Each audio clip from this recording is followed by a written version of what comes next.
Now, this entire subject, frankly, makes some people very uncomfortable. It challenges everything we think we know, and for others, it's incredibly exhilarating to entertain the endless possibilities of what might be going on. This morning, a potential close call caught on camera. A mysterious object captured on tape flying very close to the SpaceX Crew Dragon just 12 minutes after the astronauts left planet Earth Friday morning. Part of the Falcon 9 rocket separates from the Dragon. That's when some kind of object flies between the two. Take a closer look in slow motion.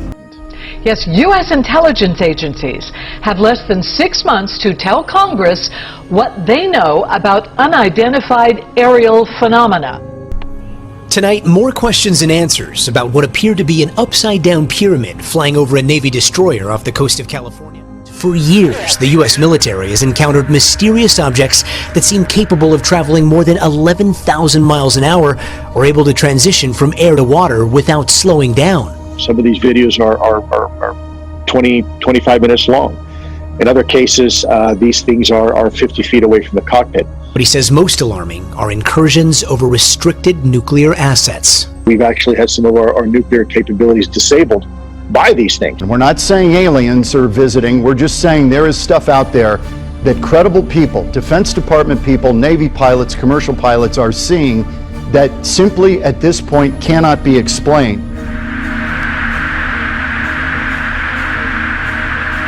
That's not LNS though, is it? It's not. That is LNS, dude. Well, if there's like anything, it's rotating.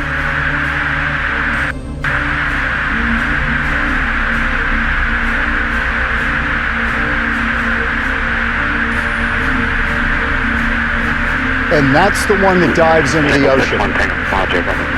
Oh, got it! Woohoo! Roger, that's troubleshooting.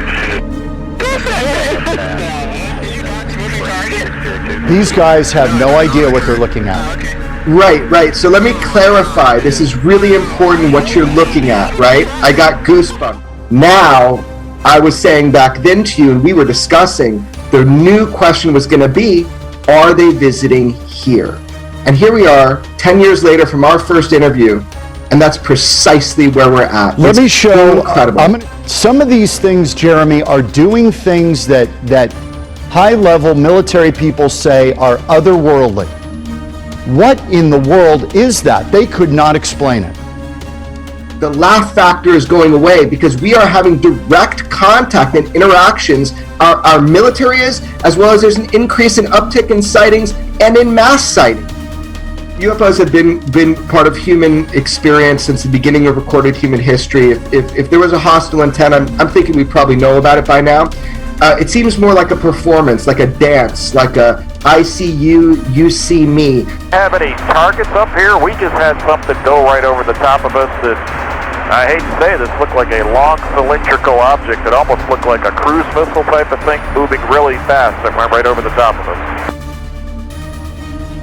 Now that was the American airline pilot encounter, but when the pilots encounter this stuff, far from dismissing it, they are just, as aeronautical folks, they look at it and say, that is amazing. What is that?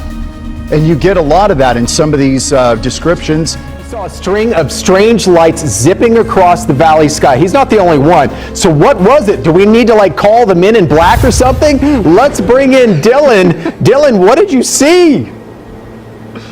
Oh man, so I'm just gonna start off with saying I'm not the average Joe who starts talking aliens just randomly to get people fired up this morning. No, that's more fun. But let's talk. I hope we could. I hope we can show some of the video. But what we saw, my photographer Luis and I were just talking in between that live shot that we brought to you in the 5 o'clock hour. Looked up and just saw at least 20 or 30 lights just kind of coming into play. So there was a dark sky, nothing, and then these bright lights just started coming out and just moving about in a southeasterly direction. One of the strangest things I've seen. Like I said, at this point they're unidentified. UFOs don't associate all the time with aliens, but at this point I've never seen anything like it. Folks are reaching out to me on Twitter for my video. It was spotted out in California, which tells us these aren't airplanes, they're not drones. But wow, guys, I mean, you guys can chime in. You've seen the video too. Just let everyone know at home I'm not crazy. And the discovery was an accident. Day Both Sides Pro is here to explain all of this for us. This is a strange one, huh? This is a strange one. Antarctica, a continent that has captured our imagination for centuries. This land of extremes is famous for keeping its secrets. A British team of scientists has unraveled a new one. And scientists who bored a hole through an Antarctic ice shelf have discovered new species living in total darkness on the seabed.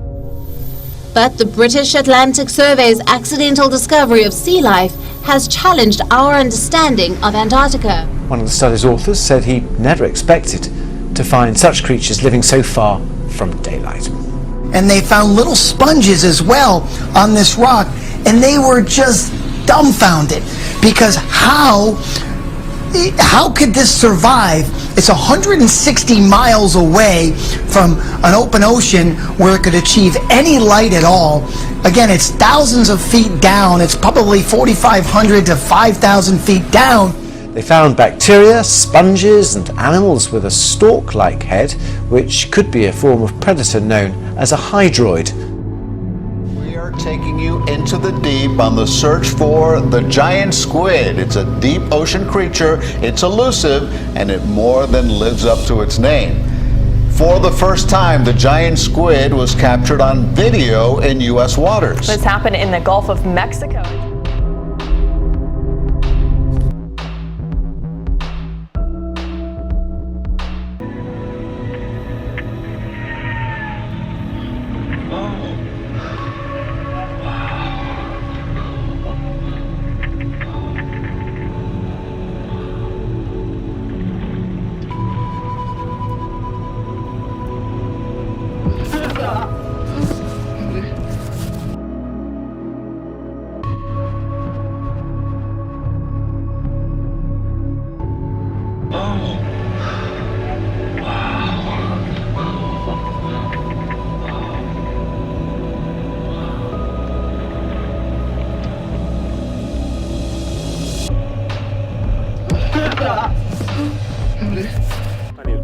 I'm an associate professor in the Department of Oceanography and Coastal Sciences at Louisiana State University. The first video that you're looking at shows Stygiomedusa gigantea in the Gulf of Mexico beneath the development driller 1. This was an interesting video, occurred in 2009, and in it the animal appears to be holding on to some of the subsea structure. It may just be a reflex that when their arms touch something, much like flypaper, they attach to it. This is the first time this species has been found in the Gulf of Mexico, and these observations provide an opportunity to learn something about its habitat, behavior, and ecology. These animals are about 3 feet in diameter at the bell, and their oral arms are 20 feet. So it doesn't in fact have stinging tentacles, so it appears to simply envelope its prey and then just digest them through contact with these oral arms. Digestion actually takes place in canals on these oral arms. You can clearly see a strange blue fish called Thalassobathia pelagica swimming in and around the bell of the Medusa. We don't know too much about the ecology of this fish, but it is known to be found in association with Stygiomedusa. We speculate that it gets protection